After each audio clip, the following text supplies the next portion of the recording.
Welcome to Ask Sid, the official podcast for Sydenham Clinic, a clinic where luxury meets medicine. We are on a quest for longevity. And I am so thrilled to be your host on this show. My name is Aanchal Bhatia. I am the founder and CEO of Sydenham Clinic and the author of Your Doctor Is Not God and How to Be the CEO of Your Health. I look forward to taking this journey with all of you and having amazing thought leaders, guests, and members of our Sydenham team answering questions that you put forward. And I urge you, and I hope you will, ask Sid more questions on longevity, wellness, living to your highest potential. We are all trying to be the best versions of ourselves. And our physical, emotional, and mental health is foundational for us to achieve health and success in other realms of our life. So welcome to Ask Sid. Welcome back to Ask Sid. We're tuning in from Sydenham Clinic in Houston. And as you can see, we have our amazing nutritionist, dietitian, functional medicine practitioner, Shana Tatum. Welcome, Shana. Thank you, Aanchal. Thank you so much. I'm happy to be here today. And I know we're discussing a heavy topic today, Yes. a very important topic, which is Alzheimer's and dementia. 30% of us are likely to develop Alzheimer's or dementia just based on a particular gene that we carry. In 2021, 1 million people had it. By 2050, 9.5 million people are going to get dementia. This is a serious problem. But the good news is Alzheimer's is a choice. You can choose not to get it. Our generation especially and below, like anybody who's in their 40s or below, you guys don't have to get it. And Shana and me are going to dive deep on the things we can do. We're going to unpack what Alzheimer's really is and how we can prevent it. Right, Shana? That's right, yeah. But before we get into Alzheimer's, I don't think any of our viewers really know your backstory. And really, this is your second career. You had like two lives, like completely different careers. Yes. And we'd love to know your backstory Sure. on how you became a functional medicine practitioner. Yeah. It started when my children were little. I started having really bad psoriasis. So I had an autoimmune condition, and it was all over my face and in my ears and my scalp and very irritating. And so I went to several doctors, and they wanted to give me some high dose medications, and I really wanted to see if there were some other remedies that I could try. So I dug into elimination diets, and after removing a lot of different foods from my diet, I started to see some improvements. I started looking at my sleep and trying to figure out, well, how can I maybe sleep a little bit better, which was a very difficult thing at the time because I had 3 young children. So moms out there, I feel you. So I started working on trying to get a little bit better sleep, and I was running at the time, and I decided maybe my exercise should be a little bit different. So I started doing more yoga, more Pilates, more restorative exercise. And each step along the way, I started feeling better. And it was really once I pulled in meditation to balance my stress response, which you might think with a busy working husband and 3 small children, how do you do that? But it really did help me. And then also a good dose of sunlight. I started working in my garden a lot more. And so all these things together started improving my health, and eventually my psoriasis went into remission. And so at that point, I really knew that these lifestyle factors that people were talking about under the name of functional medicine or integrative medicine was really more of what maybe other kinds of conditions could respond to also. So I decided I would take an anatomy and physiology class just to learn a little bit more about my body. I mean, we all have a body. We should all know what chemistry and things happen. And so after that class, I was really hooked. And I decided to go back and fully study nutrition, which I have really enjoyed. Yes, and you're really, really good at it. And I know you all must be thinking this is all going to be about nutrition and don't eat this and don't eat that, but that's not Shana. Shana really meets you where you're at, and it is a whole lifestyle change. And I think that's what we're really, the whole movement in medicine today, and especially with functional medicine. Maybe Shana, you can explain very briefly what is the functional medicine paradigm and how traditional medicine is not doing justice to a lot of diseases. Well, with functional medicine, we're really looking at root cause medicine, or what some people talk about as whole systems biology. And as we talk about Alzheimer's and kind of this network of a disease, it's kind of the same thing. And while conventional medicine offers us so many advances across many states of disease, particularly acute disease and acute care, when we're looking at chronic disease, there are places where it falls short and there are holes. And so I think when we look at how patterns evolve in chemistry, how they evolve across the body in different symptoms, then we can put those things together and have a better understanding of how to treat all systems together. Yeah, and in traditional medicine, often the problem is diagnosed too late. In the case of Alzheimer's, it's 20 years too late. I mean, you have a 20-year runway where you can prevent it, you can even reverse early onset Alzheimer's, but traditional medicine will not pick it up, right? Right. So one of the researchers that's made a lot of headway with the disease, Dr. Dale Bredesen, one of the things he talks about is that if you have a roof and it has 36 holes and we are trying to patch one hole, you're still going to have all these leaks in the house. And so with a functional medicine or integrative medicine approach, we can look at the disease from all these different aspects and apply different types of care to intervene early to prevent the disease from manifesting. Great. So before we dive into what are the things we can do, if you can very briefly just describe to people what is Alzheimer's, what is dementia, what are the different cognitive diseases that we are all likely to get in our lifetime just because of the toxicity that we live around and the kind of lifestyles we lead. Okay, well, generally it is a progressive brain disease, and in a normal healthy brain we have billions of neurons. Yeah.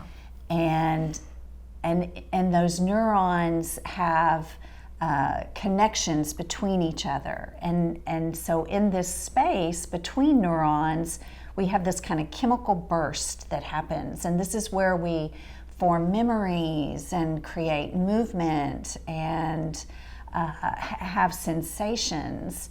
And when that's disturbed, we start to have some problems.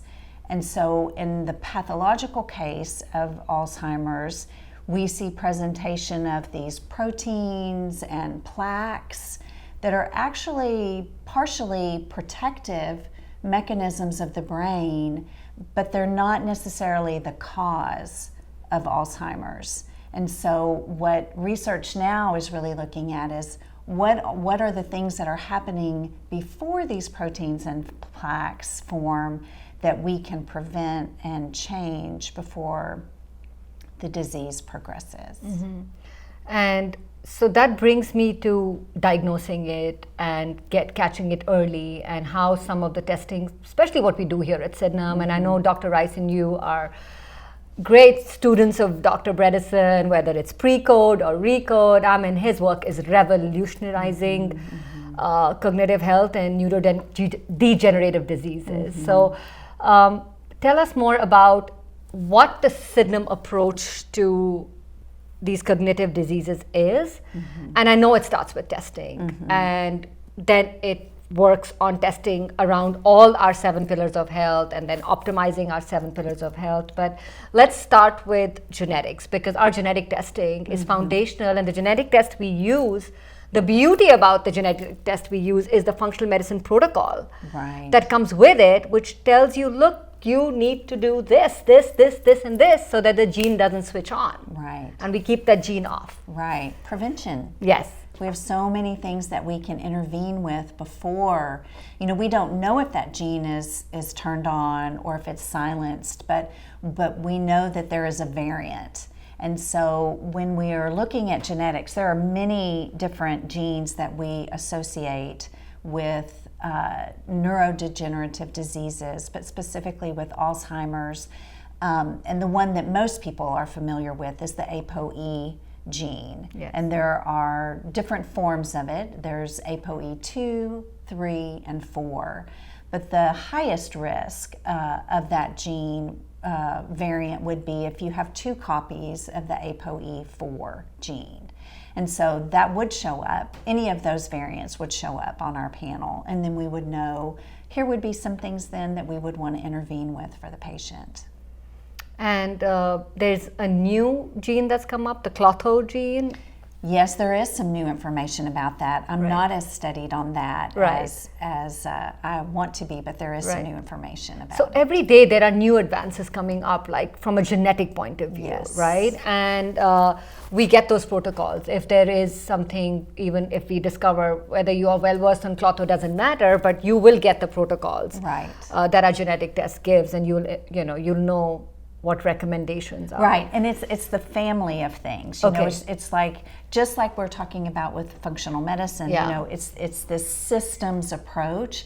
There's never going to be just one gene that is going to completely cause a significant chronic disease. It's usually going to be a cluster of genes, or one gene then that has caused other genes to be expressed that may then cause other components of that disease to happen.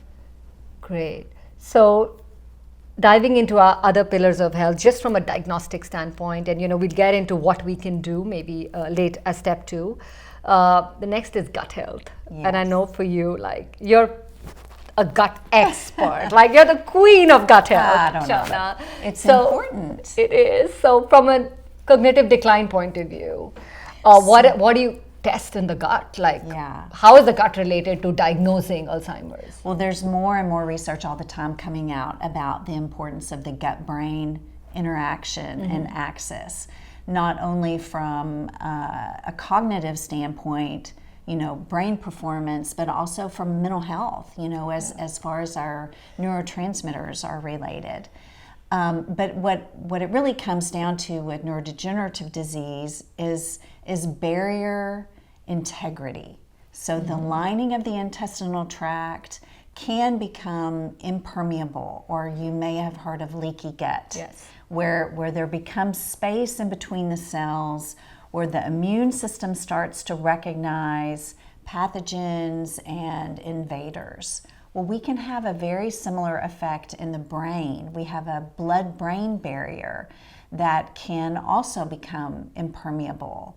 And so when we think about the different types of Alzheimer's disease, when we think about one type where toxins are more important as a cause, then we can see that brain barrier is very important to be integral. The same thing happens in the gut. So if there is intestinal permeability and the immune system is on overdrive because it's recognizing pathogens that have moved into the bloodstream from the lumen of the intestinal tract, then that creates a higher inflammatory burden. And there is a type 1 Alzheimer's disease that is inflammatory. And so that would be one place where we would definitely be intervening. If we have a patient that has a copy of ApoE4 or 2 copies, we will definitely be looking at gut health. We'll be doing a stool test. We may be looking at food sensitivities to really determine if there is also an inflammatory component going on based on those food proteins, especially if there's intestinal permeability. So it's a very important component for good cognitive health. Fascinating how you can join the dots, right? And you can diagnose it early. You have the genes, and now look at your inflammatory markers here, is one more reason why you can develop. And this is in our control. Let's do this. Sure. The next one is nutrition. Yes. And I know you do a lot of nutritional testing here. Yes, we How do. can some of those nutritional markers be early indicators of Alzheimer's or dementia? Yeah, so we're looking at, a lot of the different regular panels that we run, like homocysteine and CRP. These can help us with inflammatory information also. But past that, when we run our micronutrient test, we're looking for B vitamin status because B12 and folate particularly are going to be important to help us look at homocysteine to kind of make a determination on that. And then also we'll be looking at the genetics again. Right. So there's so many of these tests that lay on to help reveal the story of what may be happening with the patient. Maybe if it's not right now sitting in front of me, as you say, in 20 years, it could be if we're not addressing these issues. Yeah, like I have the gene that I don't detoxify toxins very well, and I don't metabolize B12s very well. Yes. I have some glutathione gene, right? Yes. So you would link your nutritional testing to the genetic testing and how it's all related. Yes, because it'll show us proteins. For example, glycine is one of the amino acids that we see on our test. It's a precursor to making glutathione, which is so important for really good detoxification in the liver. And so I'll know what kinds of foods are higher in glycine that I need to make sure that patient has so that detoxification pathways are prime and really functioning well. Great, great. The next pillar of our health, again from a diagnostic standpoint, what do you think hormones are telling you?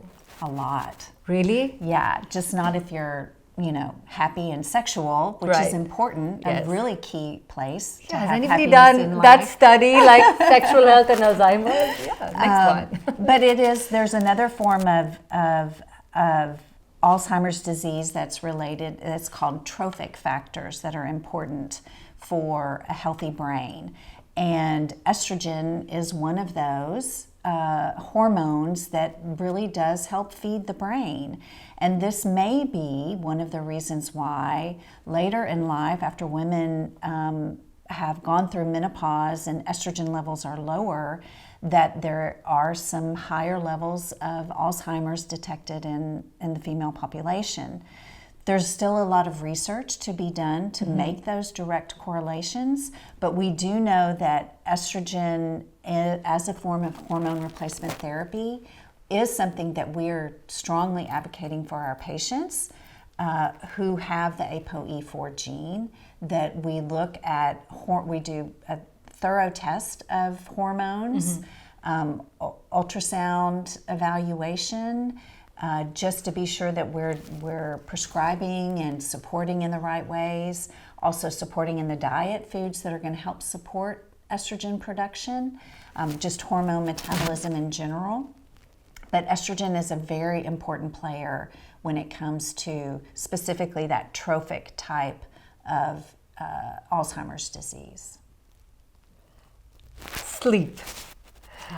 I know every single Sydenham member gets an Aura ring, and your oxygenation level during sleep is an important factor. Like, could you dive deeper into sleep as a risk factor and maybe even as a diagnostic, like, early signs of sleep disturbance? Sure. So with the Aura ring, we're able to see many different factors. So we can see time at rest, at sleep, hours of sleep, but we can also see different sleep stages. So we'll be looking at REM sleep, we'll be looking at deep sleep.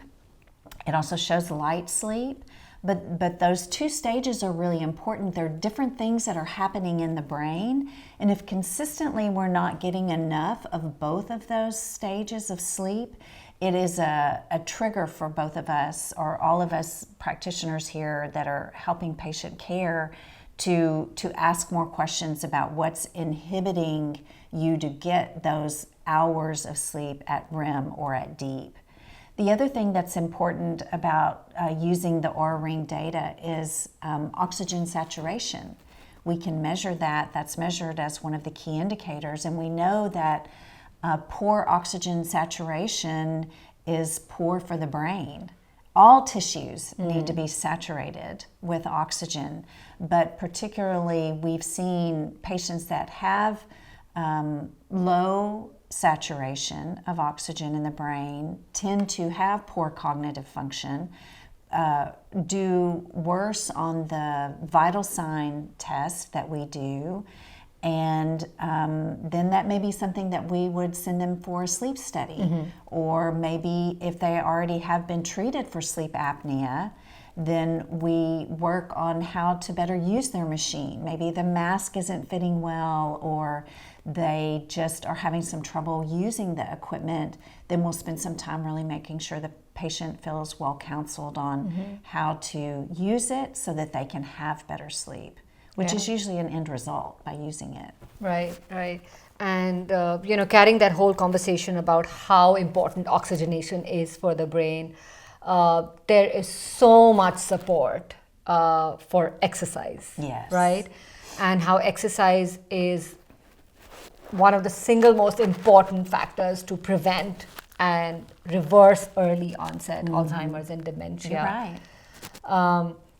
So I know exercise is something that we test people on, like just baseline, but there's no really diagnostic importance of an exercise test, is there? Or well, what things that we're looking at certainly is going to be when we're using our in-body machine to measure body composition. So it looks at skeletal muscle mass, fat mass, and water in the body. And one of the types of Alzheimer's disease we didn't talk about yet really is the glycotoxicity or the metabolic stage. And we can see in a PET scan in patients the parietal and frontotemporal areas of the brain where there is glucose dysregulation. And so it is very indicative of Alzheimer's disease. And so if we are looking at standard labs of fasting insulin, fasting glucose, and can see that there's some insulin resistance, we know that that is one of the hallmarks of one of these areas, one of these types of Alzheimer's disease. So one of the benefits that exercise has to prevent Alzheimer's disease is that when you are exercising, hopefully you are building muscle mass. And the more muscle mass you have, the more muscle cells you have for this free circulating glucose to get moved into the muscle cells so that it's not just free in circulation. When you have high glucose, your pancreas is going to be sending out more insulin all the time to try to grab that up and get it into the cell. So if you have a high insulin on your blood labs, that's something we are working really hard at trying to get down because we know that that's just going to lead not only to cognitive decline, but cardiovascular disease, fatty liver disease, so many risks that we don't want our patients to move into. So the more muscle you have, the lower... Potentially, yes. It's a great, that's why even just a 10-minute walk after a meal can help your body use up some of the glucose that you've, ingested from your meal. So our seventh pillar, which is mental health or psychology, is huge because we know the impact of stress. Again, like single-handedly the amount of inflammation that stress can cause or chronic stress causes. Can you talk a little bit more about the role of stress on accelerating Alzheimer's or dementia? Well, it's just kind of like we've been talking across the board. There's many levers here.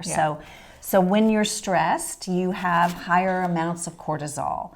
And cortisol is going to recruit your liver to make more glucose because it's expecting... it's perceiving some kind of threat, whether that it's just a deadline or it's something perceived in your mind, some stress that's coming, and it thinks it's going to need energy to react. Well, in the most cases, we're just toiling away at our computer trying to solve a problem. We're not actually running away from an emergency. And so we don't use that excess energy and it just gets stored. So we have a surge in glucose and maybe a surge in insulin, which can cause more insulin resistance. So that's one way stress can cause a problem. Another way is the way that when we were talking about gut health. Yeah.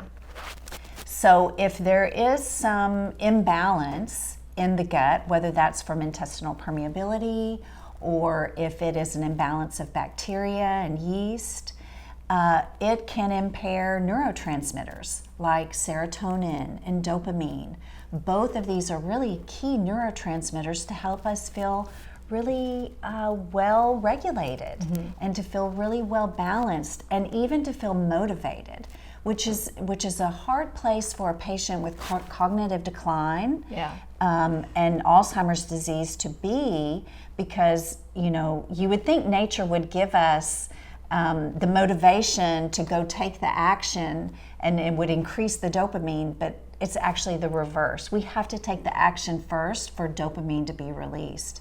And if there is something impaired in the gut to inhibit that production, that's even going to be a harder thing to do. Yeah. So stress can be a really hard thing on the body, particularly if you're staring down the barrel of Alzheimer's disease. Yeah.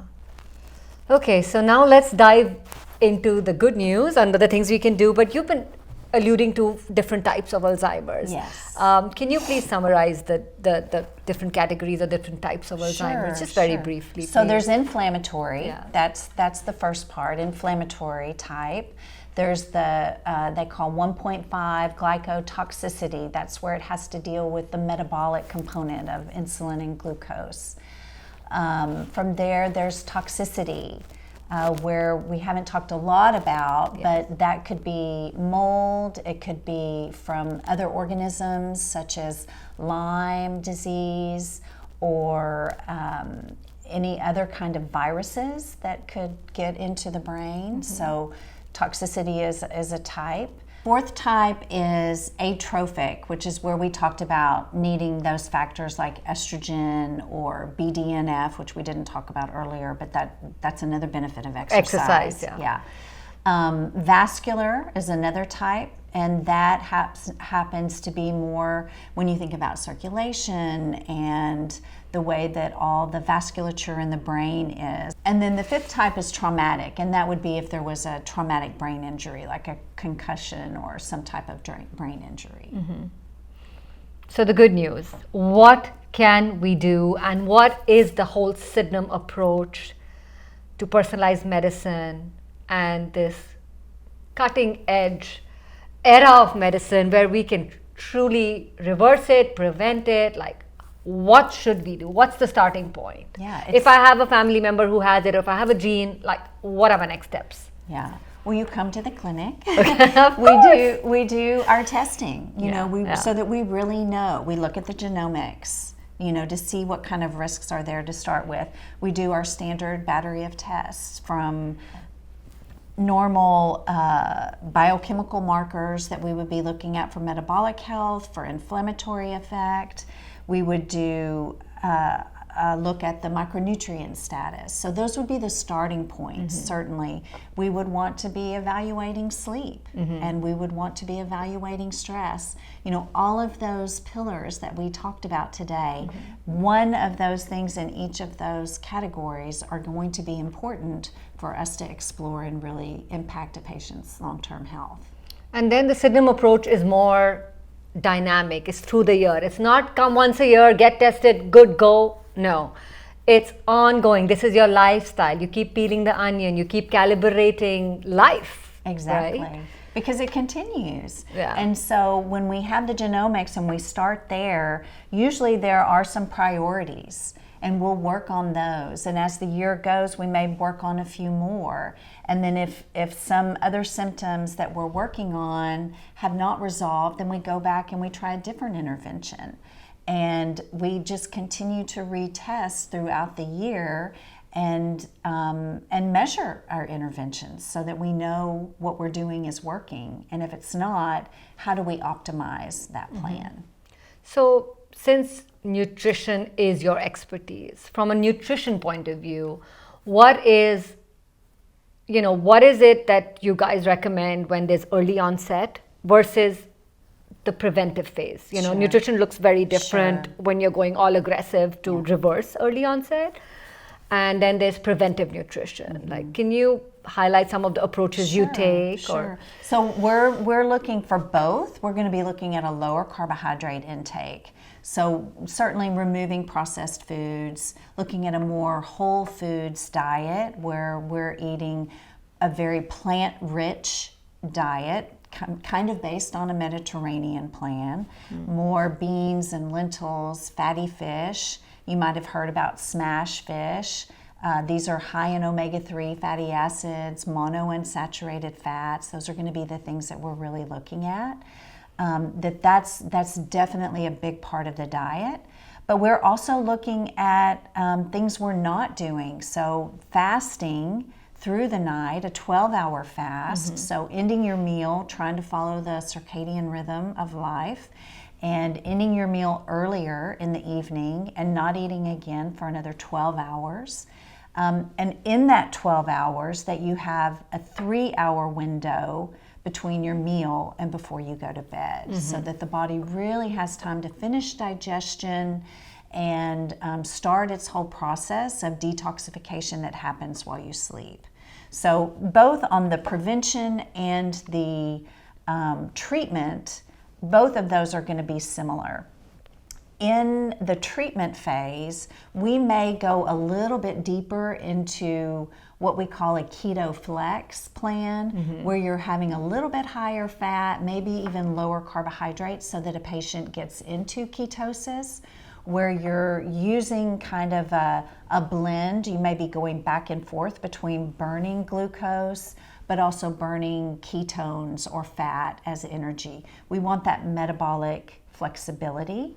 So in a treatment for Alzheimer's disease, there would probably be a little more stronger push towards higher monounsaturated, polyunsaturated fats compared to a prevention plan. So what are some of the foods that fall into that keto flex diet? Like, what does a typical weekly intake look like? Yeah, it would be fatty fish like trout and salmon. A high enough protein diet to maintain muscle mass, because many of these patients that are diagnosed with Alzheimer's are older adults. Yes. And we're worried about sarcopenia or muscle loss. And so having enough protein in the diet is important. And so most of that coming from those fatty fish sources. It would also include a lot of leafy greens like bok choy, Swiss chard, collard greens. These are going to be rich in minerals like calcium, magnesium, iron. Those are going to be important. Nuts and seeds like almonds, walnuts, chia, flax seeds. Those are going to be providing more of the monounsaturated fats, but also fiber. Fiber is one of the things that's going to help with lipids, with cholesterol, with maintaining good microbial diversity in the gut. It helps with good detoxification, as we go back and think about how important it is to keep those toxins out of the brain. Having good detoxification pathways is important. So those are a few of the foods that would be really important to have. Are there certain foods that you have to avoid in the treatment phase? Like, I know, of course, you said carbohydrates, but I don't know, like, are there certain things? Is milk more inflammatory, or? We do usually recommend we reduce dairy intake. Sometimes that's where our testing here at the clinic, we can determine if there are some food sensitivities that could contribute to more of an inflammatory effect on the body if someone has a sensitivity. If they don't, then sometimes we might include a little bit more dairy because it is higher in fat. Foods like Greek yogurt and cottage cheese, those can be really high protein foods that are easy to eat. But if someone has a food sensitivity, then we do pull out the dairy and we focus more on nuts and seeds, nut butters, olive oil, olives, avocados, those kinds of things to help us get to a higher fat intake. And, you may have people who are vegetarians, and we know the importance of supplementation, right? At Sydenham, you are constantly personalizing the supplement regime, and we're switching it out and changing. And our goal is not to give them a shoebox full of pills, but to get them off it. But after appropriate testing, you do supplement the diet. So what is the role of supplementation? So our testing will direct that. It will show us if there is a need for short-term supplementation that may be necessary if we're seeing some nutrient deficiencies, for example. If we are doing supplementation that is based on our genomics, that may be a longer-term supplementation. We may really see that those variants really need some of these specific antioxidants to prevent some chronic disease, then those may be lifelong. But otherwise, we're looking at really trying to stay at short-term supplementation when we can. Omega-3s are probably going to be very important for the treatment phase of Alzheimer's disease, as would vitamin D. And some of these things you just can't get enough through your diet, right? Like the omegas. Right. There are some therapeutic doses that research has shown that is more important to maintain at those levels than what your diet can provide. Yeah. And Shana, you really are an example of how you walk the talk, and you live your life by the Sydenham method, right? I constantly say in my book, like, health is by choice, not by chance. And, you role model to all our patients how to make those choices and how to live a full life. And you did mention that, you have a meditation practice, and you do believe in things that are more in the emotional, psychological, spiritual realm of mind. Can you elaborate on some of those healthy practices? Because you constantly, you're almost like a therapist when people come to you, right? You have this whole demeanor about people just want to tell you everything, and you very intuitively incorporate that approach. Can you expand on that? Behavior change is hard. I think when patients come in and we present all these tests and tell them all these things they have to do now. And it's a little overwhelming. And so if I can break it down into, here are 3 or maybe 2 things that you can do. Let's try 1 more glass of water this week, and maybe walking your dog after dinner. Sometimes it's small things. But if it helps them build some confidence that they can do these small things, and then next month we add in 2 more, and then next month we do something else, that sometimes people, I think, look at me and they think that I have the most perfect diet and the most perfect exercise routine, and while I do strive for good practices, I fall short too. And that's where my meditation practices and my affirmations and my quiet, really recenter me into regaining my own balance, so that I feel I can be an open place that's safe and protected for my patients, so that they can come and really be honest with me about what they're eating, because sometimes they're not. They don't want to tell me that they're eating all these other things. But if I can provide a space that I think is supportive for them, then it gives them the space to try and expand a little bit. Because when I ask a patient to eat collard greens, sometimes they, I don't think I can do that. Can't even smell it. So we talk through, well, what can you do? What does feel like a step that you can do? And not expecting every patient to show up with the same kind of expectation as the patient that I just saw could have. Yeah, and that is, I think that is unique to your style of practice, and that makes it so special. And we're so fortunate to have you here at Sydenham, and all our patients absolutely love you. Well, I love our patients. Well, thank you. I think today's session was very enlightening, and I think it's inspiring. This is good news, right? It is good news. I mean, the thing about when we look at our genomics panel and we see all these things show up, The other thing that I talk about with patients is that, well, your sleep, your nutrition, your exercise, your stress, your relationships, all these things are in your control. Yeah. You're the one that has the power to do that. Those are the things that are turning your genes on and off. And it's up to you. Yeah. It's so powerful to understand that. Yeah. Modern medicine doesn't even talk like this. Well, we can help them. We can Yeah. teach them. We I can know. show We are the change we want to see in the world. Sydenham truly is. Before we end the show, I always ask my guests, what is your personal secret sutra, like your life secret sutra or your personal hack? Well, I think we alluded to it a minute ago. I think it's just to walk with integrity. I think it is for me to show up in a way that feels authentic to me and not be so worried about what it is for the next person. But as long as I know that I'm doing what I feel like is right for me, then the rest is going to happen and be good for everybody else too. That is so true. You know, that really is the core, right? And a lot of imbalance comes when you're not that aligned. Well, thank you, Shana. Thank you. I appreciate the opportunity so much. It's been a great afternoon. Well, we're going to see more of Shana on our future episodes of Ask Sid.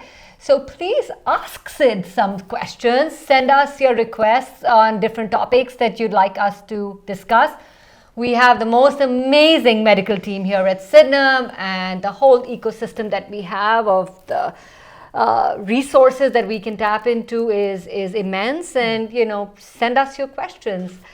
Until next time, remember, health is by choice, not by chance. So choose well.